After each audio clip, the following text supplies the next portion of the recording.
నమస్తే. అదృష్టం కార్యక్రమానికి స్వాగతం. గాతు ముహూర్తం అంటే ఏంటి?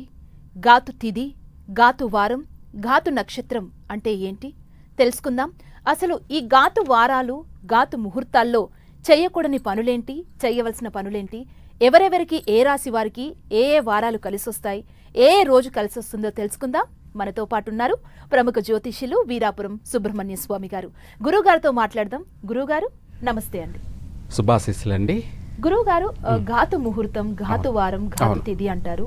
ఈ రోజు ధనుస్సు రాశి వారికి సంబంధించి, అదే విధంగా మకర రాశికి సంబంధించి ఘాతు ముహూర్తాలు, ఘాతు వారం, ఘాతు తిథి వాళ్ళకి అసలు ఎందుకు కలిసి రాదు, ఎందుకు కలిసి వస్తుంది అనే విషయాన్ని మా ప్రేక్షకులకు తెలియజేస్తారా? చక్కగా. ఎందుకంటే ప్రతి ఒక్కరు కూడా ప్రతి పని, ప్రతినిత్యము ఏదో ఒక పని, ఏదో ఒక శుభకార్యము, ఏదో ఒక చిన్న పని కానీ పెద్ద పని కానీ ఏదైనా సరే ప్రారంభం చేస్తుంటారు. అంటే ఏదైనా ఒక చిన్న వ్యాపారం, చిరు వ్యాపారం కావచ్చు, లేదా పెద్ద వ్యాపారం కావచ్చు. కానీ చిన్న వ్యాపారమా లేదంటే పెద్ద వ్యాపారమా, అది చిన్న పని పెద్ద పని అని పక్కన పెట్టేస్తే అది ఏదైనా సరే అభివృద్ధి చెందాలి. అభివృద్ధి చెందినప్పుడు వాళ్ళు చేసే ఆ ఒక్క పని ఎప్పుడైతే అభివృద్ధి చెందుతుందో, ఆ అభివృద్ధి చెందడం వల్ల 10 మందికి అభివృద్ధి కలుగుతుంది, 10 మంది అభివృద్ధి చెందవచ్చు. అలాగే ఆ వ్యాపారం ప్రారంభం చేసినటువంటి వాళ్ళు కుటుంబం అంతా కూడా సంతోషంగా ఉంటుంది. అలాగే వాళ్ళతో పాటు కూడా ఆ చేసేటువంటి పనిలో పాల్గొన్న 10 మంది కూడా చక్కగా అభివృద్ధి చెందుతారు.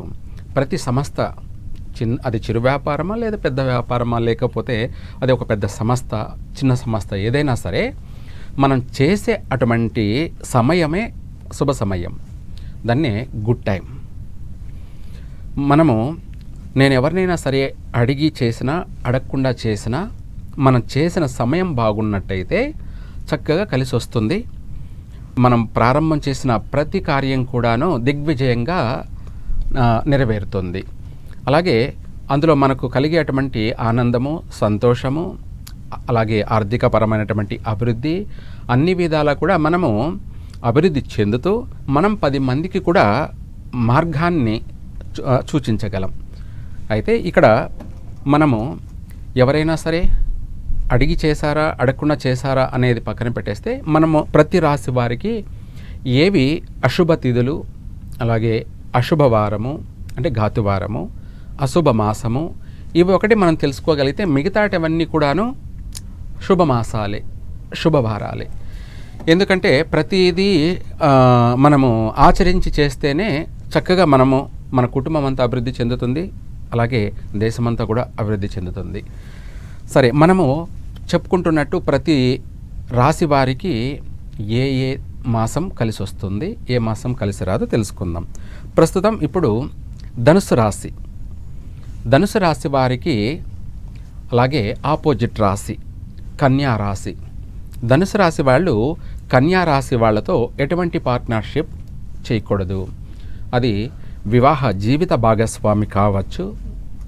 అలాగే అంటే మనం వివాహం చేసుకోవాలనుకున్నప్పుడు ఈ యొక్క రాశి వాళ్ళని చేసుకోకపోవడం చాలా మంచిది వీలైనంత వరకు. అలాగే మనం ఆ రాశి వాళ్ళతో వ్యాపార రీత్యా కలిసి భాగస్వాములుగా, పార్ట్నర్షిప్గా కూడా చేయకూడదు. చేసినట్టు అయితే వాళ్ళ వల్ల నష్టాలు జరిగే అవకాశం ఎక్కువగా ఉంది. తర్వాత ధనుసు రాశి వారికి కలిసి వచ్చేటువంటి శుభతిథులు, అలాగే అశుభతిథులు తదియ, అష్టమి, త్రయోదశి. ఈ 3 తిథులు కూడా ఘాతు తిథులు. మనం ఏదైనా సరే ఒక వ్యాపారం కావచ్చు, ఏదైనా సరే ప్రతి విషయం కూడా ఒక ప్రయాణం కావచ్చు, ఏదైనా సరే ముఖ్యమైనటువంటి దూర ప్రయాణం చేసేటప్పుడు, సుదూర ప్రయాణము అంటే విదేశీయానయోగము కానీ ఇటువంటి ప్రయాణాలు చేసేటప్పుడు తప్పకుండా ఆచరించాలి. ప్రతి చిన్న విషయానికి ఆచరించకపోయినా పర్వాలేదు, ఎందుకంటే ప్రతి విషయాన్ని పట్టుకుంటే మనం చేయలేం. అలాగనేసి మనము ముఖ్యమైన పనులుగా ఈ తిథుల్లో చేశామంటే నష్టపోవడం జరుగుతుంది. కాబట్టి ఏది చెయ్యాలి, ఏది చెయ్యకూడదు అన్నది కూడా మనము గ్రహించుకొని అలాగే ఆచరిస్తూ వెళ్తూ ఉంటే మనం అన్నింటా అభివృద్ధి చెందగలము. ఈ యొక్క రాశివారు, ధనుసు రాశివారు తదియ, అష్టమి, త్రయోదశి తిథులందు ముఖ్యమైన పనులు చేయకపోవడం చాలా మంచిది. తర్వాత ఈ రాశి వారికి ఘాతువారము, శుక్రవారము. ధనుసు రాశి వారికి ఒక శుక్రవారము ముఖ్యమైనటువంటి పనులు చేయకపోవడం చాలా మంచిది. మిగతా వారాలు కలిసి వచ్చేటువంటి వారాలు అనగా మనకు ఘాతువారం, శుక్రవారం. ఈ శుక్రవారము ముఖ్యమైనటువంటి పనులంటే పెళ్ళి కానీ, గృహప్రవేశం కానీ, లేదా గృహారంభం కానీ, ఇటువంటి ఇంపార్టెంట్ అయినటువంటి విషయాలు, అలాగే నూతన వాహనాలు ప్రారంభం చేయకపోవడం చాలా మంచిది. మిగతా వారాల్లో చక్కగా చేసుకోవచ్చు. మిగతా వారాలంటే మనకు శుక్రవారం వదిలిపెడితే శనివారం, ఆదివారం, సోమవారం, అలాగే బుధవారం, గురువారం కూడా సర్వకార్య సిద్ధిరస్తు. ఈ మిగతా వారాలలో చక్కగా సర్వకార్యాన్ని మనం ప్రారంభించుకోవచ్చు. అలాగే ధనుసు రాశి వారికి నక్షత్రాలలో ఘాతు నక్షత్రం, భరణి నక్షత్రం. భరణి నక్షత్ర జాతకులతో ఎటువంటి పార్ట్నర్షిప్ పనికిరాదు. ఆ రాశి వాళ్ళతో వ్యాపార రీత్యా పార్ట్నర్షిప్ చేయడం కానీ, లేదంటే వాళ్ళతో ఫ్రెండ్షిప్ చేయడం కానీ, ఇదే కాకుండా మనం వివాహం చేసుకోవాలనుకున్న భరణి నక్షత్ర జాతకుల్ని ఈ యొక్క ధనుసు రాశి వాళ్ళు వివాహం చేసుకోకూడదు. ఎందుకంటే ఆ భరణి నక్షత్ర జాతకుల వల్ల ఈ ధనుసు రాశి వారికే నష్టం జరుగుతుంది. ఆ నష్టం అనేది ఎంతవరకైనా ఉండొచ్చు. తదుపరి ఈ యొక్క ధనుసు రాశి వారికి మాసాలలోకి వచ్చేటప్పటికి శ్రావణ మాసం అత్యంత శుభమాసమైనప్పటికీ కూడా ధనుసు రాశి వారు ముఖ్యమైన పనులు ఈ మాసంలో ప్రారంభం చేయకూడదు. మిగతా మాసాలలో చేసుకోవచ్చు. అయితే శ్రావణ మాసం చాలామందికి తెలిసిన విషయమే. చాలా మంచి మాసంగా భావిస్తారు చాలా మంది శ్రావణ మాసాన్ని. అవును. ఎటువంటి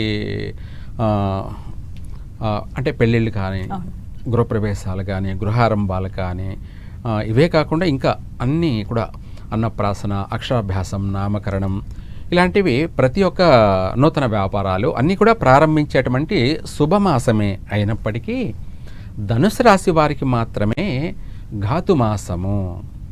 ఈ ధనుసు రాశి వారు మాత్రమే ఈ యొక్క శ్రావణ మాసంలో ముఖ్యమైనటువంటి పనులు చేయకూడదంటే చాలామంది మంచి మాసమే కదా అని చెప్పేసి వివాహం చేసుకుంటుంటారు. వివాహం అనేది నిండు 100 ఏళ్ళు స్త్రీ పురుషులు ఇద్దరు భార్యాభర్తలు కలిసిమెలిసి జీవితాన్ని కొనసాగించాలి.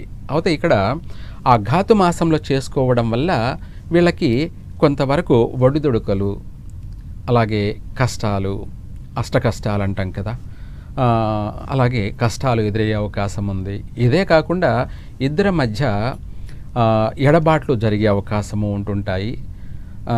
ఒకటి పోతే ఒక సమస్య అన్నట్టుగా ఉంటుంది. అందుకనేసి ఈ యొక్క శ్రావణ మాసంలో ఈ ధనుసు రాశి వాళ్ళు ఇటువంటి ముఖ్యమైనటువంటి పనులు చేయకపోవడం మంచిది. ఏ కార్యమైనా సరే చిన్న చిన్న విషయాలంటే చేసుకోవచ్చు. పెళ్ళిళ్ళు, గృహప్రవేశాలు, గృహారంభాలు, లేదంటే కొత్తగా నూతనమైనటువంటి వాహనాలు ప్రారంభం చేసుకోకపోవడం, అలాగే నూతన వ్యాపారాలు కూడా ప్రారంభం చేయకపోవడం చాలా మంచిది.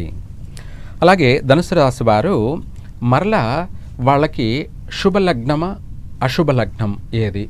మనకు 12 లగ్నాలు ఉంటాయి. 12 లగ్నాలలో ధనుసు రాశి వారికి మళ్ళీ ధనుర్లగ్నము, ధనుసు లగ్నము అనే ముహూర్తంలో ముఖ్యమైనటువంటి పనులు ప్రారంభం చేయకూడదు. ఇది ఈ రాశి వారికి బ్యాడ్ టైం, ఘాతు అశుభ సమయము.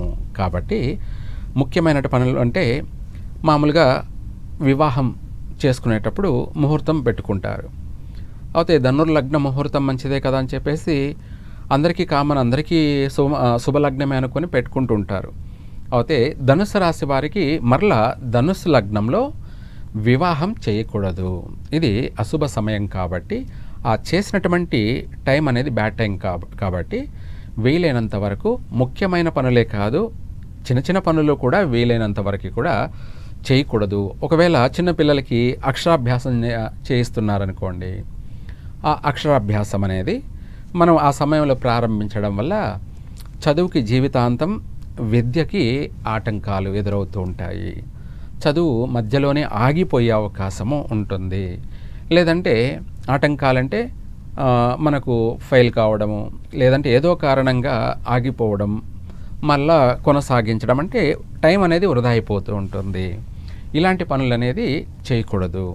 లేదు నామకరణం కూడాను ఆ సమయంలో చేసినట్టయితే వాళ్లకు ఆ పెట్టినటువంటి పేరు వల్ల కూడా కలిసి రాకపోవడము, ఇటువంటి ఇబ్బందులు ఎదురయ్యే అవకాశం ఉంటుంది. కాబట్టి చిన్న విషయాలు కానీ లేదా పెద్ద శుభకార్యాలు కానీ కూడా ఈ ధనుర్లగ్నంలో చేయకపోవడం ధనుసు రాశి వారికి కలిసి వచ్చే విషయం.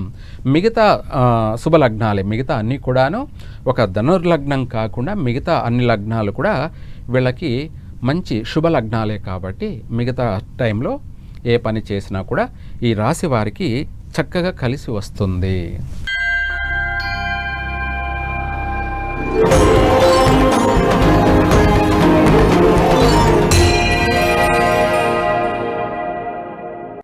రాశికి సంబంధించి చాలా చక్కగా చెప్పారు. వారికి కలిసి రానివి ఏంటివి అనేవి. అవును. ఒకవేళ తెలియక పొరపాటు జరిగి వాళ్ళ పొరపాటు చేస్తే ఏ దేవుడి ఆరాధన వాళ్ళకి ఆ టైంలో మంచిది, మీరేం సూచిస్తారు వాళ్ళకి? చాలా మంచి విషయమే మీరు అడిగింది కూడా. ఎందుకంటే తెలిసి తెలియక చేసినటువంటి వాటికి కూడా మనం ఏమిటి పరిష్కారము అని అంటే, మనం ఇందాక ఒక నామకరణం అనుకున్నాం, చిన్న విషయం. ఆ సమయంలో చేసినప్పుడు దానివల్ల వాళ్ళకి తరచూ ఏదన్నా ఇబ్బందులు వచ్చే అవకాశం ఉంది. ఎందుకంటే అవి అందరికీ కాదు, ఆ సమయంలో చేసినటువంటి వాళ్ళకి. అప్పుడు ఏంటంటే ముహూర్తం మార్చుకొని మనం ఇంకా కొంచెం బాగా విశేషంగా పూజా కార్యక్రమం చేసుకొని నామకరణం మళ్ళీ చేసినట్టు అవుతే అప్పుడు ఏమవుతుందంటే పేరు మనం మళ్ళీ మార్చుకోవడం, సమయం మార్చడం, శుభ సమయంలో చేయడం వల్ల మళ్ళీ వాళ్ళకు ఆ పేరు అనేది సార్థకమవుతుంది, కలిసి వస్తుంది. లేదు ఇంకా కూడా మనం ఇందాక అనుకున్నాం, ఇంకా అది జన్మనామమే కాబట్టి పెట్టినటువంటి పేరు, ఇంకా అది మార్చలేము కదా అనుకుంటే మనం చేసేటువంటి దానికి పరిహారం ఏమిటి అంటే, వీలైనంత వరకు గణపతిని, ఈ గణపతిలో కూడా రుద్ర గణపతి, రుద్రుడు అంటాం కదా, శివుణ్ణి మాత్రమే మనము రుద్రుడు అంటాం. అది కాకుండా రుద్ర గణపతి అని చెప్పేసి ఆయన సమస్త భూత ప్రేత పిశాచ రాక్షస గణారిష్టాది అంటే ఏ టు జెడ్ అన్నిటినీ కూడా చీల్చి చెండాడేటటువంటి శక్తి కలిగినటువంటి వాడు. ఎటువంటి దృష్టి దోషాన్నైనా కూడా నాశనం చేసేటువంటి వాడు. అలాగే మనకు సకల కోరికలన్నిటి కూడా ప్రసాదించేటువంటి వాడు. సమస్త దోషాలను కూడా ప్రక్షాళన చేసేటువంటి వాడు. ఆ యొక్క రుద్ర గణపతికి సంబంధించి మనము పూజ చేసినట్టయితే, లేదా ఆయనకు సంబంధించి ఏదైనా దానము అనగా ఏంటంటే, మనము చాలామందికి నవధాన్యాలు దానం చేయమని కానీ, నవధాన్యాలు అంటే ఒక్కొక్క గ్రహానికి సంబంధించి లేదా నువ్వులు కానీ, లేదంటే కందులు కానీ, గోధుమలు కానీ, బియ్యం కానీ దానం చేయమని చెప్తూ ఉంటాం. అలా కాకుండా పూర్తిగా నవధాన్యాలు కలిపి, ఈ నవధాన్యాలని ఒక రాగి పాత్రలో, ఒక రాగి గిన్నెలో నవధాన్యాలను 9 రకాలు కలిపి, అలాగే ఒక ఎరుపు వస్త్రము, నలుపు వస్త్రము 2 కూడా తీసుకొని ఆ యొక్క రుద్ర గణపతికి సంబంధించినటువంటి శ్లోకం కానీ, మంత్రం కానీ, లేదా ఏదైనా సరే పఠించి ఆ యొక్క రాగి పాత్రతో కూడుకున్నటువంటి ఎరుపు వస్త్రము, నలుపు వస్త్రంతో కూడుకున్న నవధాన్యాలని పూజారికి దానం చేసినట్టయితే వాళ్ళ ప్రారంభించిన ప్రతి పని, ఏ పనైనా సరే, చిన్న వ్యాపారమా లేకపోతే అది నామకరణమా లేదంటే వివాహమా, ఏదైనా సరే దీనికి సంబంధించి పరిష్కార మార్గం అనేది ఇక్కడ మనకు రాహుకాల సమయంలో శనివారం రోజు లేదా మంగళవారం రోజు కానీ, రాహుకాల సమయంలో అది ఎప్పుడైనా పర్వాలేదు, రాహుకాలం అనేది ముఖ్యము. లేదా శనివారం ఉదయం వచ్చేసి 9 నుంచి 10:30 వరకు రాహుకాల సమయం ఉంటుంది. ఆ సమయంలో దానం చేసిన తర్వాత తనకు మనం దక్షిణ పెట్టి దానం చేసిన తర్వాత మనం తిరిగి చూడకూడదన్నమాట. అతనికి ఇచ్చేసిన తర్వాత తిరిగి చూడకుండా వెళ్ళిపోయి స్నానం చేసుకొని ఆ తర్వాత వాళ్ళు ఏదైనా సరే మిగతా పనులు ఏవైనా చేసుకున్నట్టయితే వాళ్ళకి చేసినటువంటి ఆ పొరపాటుకి సంబంధించి పూర్తిగా ప్రక్షాళన జరుగుతుంది. ఓకే. వివాహం చేసుకున్నటువంటి వాళ్ళకి అశుభ సమయం, ఆ అశుభ సమయాన్ని బట్టి ఈ దానం చేసినట్టయితే చక్కగా వీళ్ళకు కలిసి వస్తుంది. ఆ దానంతో ఈ చేసినటువంటి ఈ యొక్క మనం చిన్న చిన్న మిస్టేక్స్ అయినా సరే, పొరపాట్లు అయినా సరే, అవన్నీ కూడా వైదొలిగిపోయి చక్కగా అన్ని విధాలా కూడా కలిసి వస్తుంది. ఓకే గురుగారు, చాలా చక్కగా ధనుస్సు రాశికి సంబంధించి చెప్పారు. నెక్స్ట్ మకర రాశి వాళ్ళకి సంబంధించి ఘాతు ముహూర్తాలు, ఘాతు తిథులు, ఘాతు నక్షత్రాలు అవన్నీ తెలియచేస్తారా మకరంకి సంబంధించి? చక్కగా తెలియచేస్తాను. అలాగే మిగతా రాశులు మనం అనుకున్నాం కదా, మీరు అన్నట్టుగా తదుపరి మకర రాశి. మకర రాశి వారికి, ఈ మకర రాశి వాళ్ళు వృశ్చిక రాశి వాళ్ళతో ఎటువంటి పార్ట్నర్షిప్ పెట్టుకోకూడదు. వృశ్చిక రాశి అంటే మనకు తెలిసిన విషయమే. వృశ్చిక రాశి అనురాధ నక్షత్రము, విశాఖ నక్షత్రము, అలాగే జ్యేష్ఠ నక్షత్ర జాతకులు అన్నమాట. ఈ వృశ్చిక రాశి వాళ్ళతో ఎటువంటి పార్ట్నర్షిప్ చేయకూడదు. మకర రాశి వాళ్ళకి కలిసి రాదు. మకర రాశి అనగా ఇక్కడ మనకు నక్షత్రాల విషయానికి వచ్చేటప్పటికి ఉత్తరాషాఢ నక్షత్రం 2, 3, 4 పాదాల్లో జన్మించిన వాళ్ళు, అలాగే శ్రవణ నక్షత్రం 4 పాదాల్లో జన్మించిన వాళ్ళు, ధనిష్ఠ నక్షత్రం 2 పాదాల్లో జన్మించినటువంటి వాళ్ళు, అనగా 1వ పాదం 2వ పాదం కలిపితే మకర రాశి. ఈ రాశి వాళ్ళు వృశ్చిక రాశి వాళ్ళతోటి ఎటువంటి పార్ట్నర్షిప్ చేయకూడదు, కలిసి రాదు. అలాగే ఈ రాశి వాళ్ళకి మాసాలలో వైశాఖ మాసం ముఖ్యమైనటువంటి పనులు చేయకూడదు. మిగతా మాసాలలో చక్కగా ప్రతి పని కూడా చేసుకోవచ్చు. వీళ్ళకు ఘాతు మాసం, 12 మాసాలలో ఘాతు మాసం ఏదైనా ఉంది అంటే అది వైశాఖ మాసం. ఇది వచ్చేసి మే నెలలో వస్తుందన్నమాట. ఈ మాసంలో ముఖ్యమైనటువంటి పనులు చేయరాదు. మకర రాశి వాళ్ళు వివాహం చేసుకునే వాళ్ళు కానీ, లేదంటే నూతనంగా వాహన ప్రారంభం చేయడం, కొనడం కానీ, లేదంటే నూతన వ్యాపారం ప్రారంభం చేయడం కానీ ఇటువంటివి ఏవి కూడా చేయకూడదు. మిగతా మాసాలలో చక్కగా చేసుకోవచ్చు, కలిసి వస్తుంది కూడా మకర రాశి వాళ్ళకి. తదుపరి తిథులు లేక వచ్చేటప్పటికి చవితి, నవమి, చతుర్దశి ఈ తిథులు ఘాతు తిథులు అన్నమాట. ముఖ్యమైనటువంటి ఇంపార్టెంట్ పనులు ఈ ఘాతు తిథుల్లో కూడా చేయకూడదు. ఇవి అశుభ తిథులు, కలిసి రావన్నమాట. మనకు కలిసి వచ్చే పని ఏదైనా చేసుకోవాలి, కానీ కలిసి రానిది ఏ రోజైనా సరే మనకు పనికి రాదు. ఎందుకంటే అభివృద్ధి కావాలి కాబట్టి. ఈ అభివృద్ధి అనేది మన చేతుల్లోనే ఉంటుంది. మనం చేసే సమయం అనేది మనము ముఖ్యంగా శుభ సమయం అయి ఉంటే చక్కగా మనం ప్రారంభం చేసినటువంటి పని ప్రతిదీ కూడా 3 పువ్వుల 6 కాయల్లా దినదినము అభివృద్ధి చెందుతుంది, కలిసి వస్తుంది కూడాను. అలాగే మకర రాశి వాళ్ళు వారాలలో మంగళవారము ఈ రాశి వారికి ఘాతు వారము. ఈ యొక్క మకర రాశి వాళ్ళు మంగళవారం రోజున ముఖ్యమైన పనులు చేయరాదు. ముఖ్యంగా ఏదన్నా ప్రయాణం చేస్తున్నారనుకోండి, అది వీలైనంత వరకు పోస్ట్ పోన్ చేసుకోవడం మంచిది. అంటే ఇంకొక వారానికి మార్చుకోవడం మంచిది. ఎందుకంటే ఆ మంగళవారం రోజున మకర రాశి వాళ్ళు ముఖ్యమైనటువంటి ప్రయాణాలు చేసినారంటే ప్రాణ నష్టాలే జరిగే అవకాశం ఉంటుంది, ప్రమాదాలు సంభవించే అవకాశం ఎక్కువగా ఉంది. ఇదే కాకుండా లేదా అనారోగ్య పాలయ్యేటువంటి అవకాశాలు కూడా ఎక్కువగా ఉంటాయి. కాబట్టి ప్రయాణం అనేది వీళ్ళకు కలిసి వచ్చేటువంటి విషయం కాదు. ఈ యొక్క మకర రాశి వాళ్ళకి మంగళవారం రోజున శుభకార్యాలు కూడా ఎటువంటి శుభకార్యాలు కూడా చేయకూడదు. మామూలుగా మంగళవారం సామాన్యంగా చేయరు, కానీ కొంతమంది పట్టించుకోవడం లేదు, ఎప్పుడంటే అప్పుడు చేస్తున్నారనమాట. మళ్ళీ తర్వాత నష్టపోయిన తర్వాత బాధపడుతూ ఉంటారు.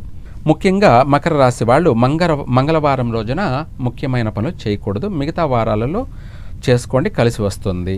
తదుపరి ఈ యొక్క మకర రాశి వాళ్ళకి నక్షత్రాలలో ఘాతు నక్షత్రం, రోహిణి నక్షత్రంలో ముఖ్యమైనటువంటి ఇంపార్టెంట్ పనులు చేయకూడదు. ఈ యొక్క రోహిణి నక్షత్ర జాతకులతోటి ఎటువంటి పార్ట్నర్షిప్ పెట్టుకోకూడదు, కలిసి రాదు. తదుపరి లగ్నం వచ్చేటప్పటికి మకర రాశి వాళ్ళకి అశుభ లగ్నం, మిగతా లగ్నాలు శుభ లగ్నాలు.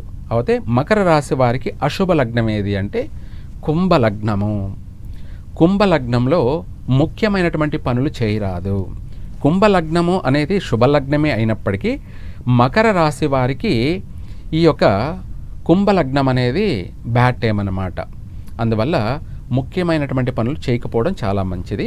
మిగతా విషయాలన్నీ కూడాను మిగతా శుభలగ్నాలలో ఏ పని చేసుకున్నా కూడా కలిసి వస్తుంది. చక్కగా అందరికీ కూడా కలిసి వచ్చేటువంటి శుభ సమయాలు, శుభ మాసాలు, అలాగే శుభ లగ్నాలన్నీ కూడా మిగతాటివన్నీ శుభాలే కాబట్టి మిగతా వాటిలో ఏ పనైనా చేసుకోవచ్చు, కలిసి వస్తుంది, శుభం.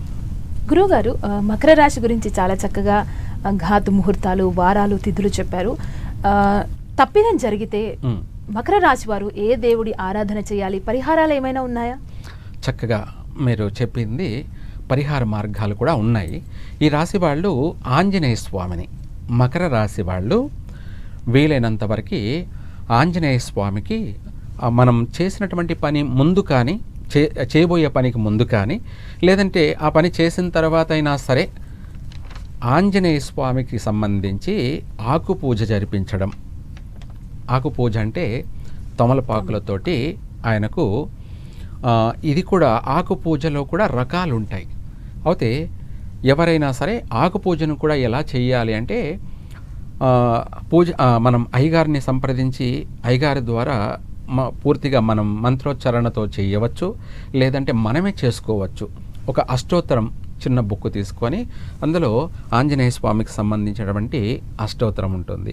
ఆ అష్టోత్తరాన్ని చదువుకుంటూ ఒక్కొక్క ఆకుని తీసుకొని, తమలపాకుని, అవి కూడా 108 ఆకుల్ని తీసుకొని మొదటిగా ఆ తమలపాకుని శిరస్సు మీద పెట్టుకొని ఒక అష్టోత్తరం చదివి, ఆ అష్టోత్తరం చదివినప్పుడు శిరస్సుకు తగిలించి ఆ ఆకుని ఆంజనేయ స్వామి పాదాల దగ్గర ఉంచాలి.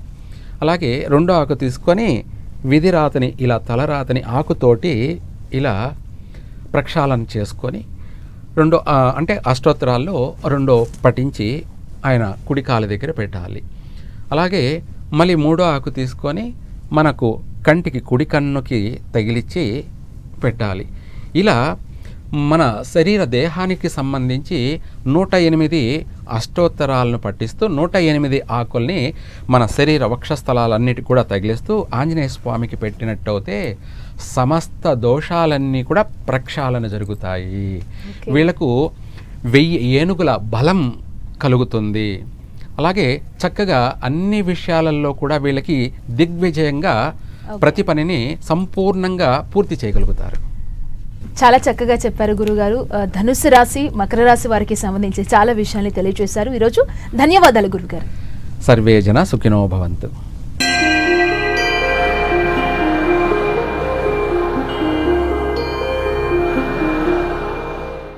చూశారు కదా, ఇది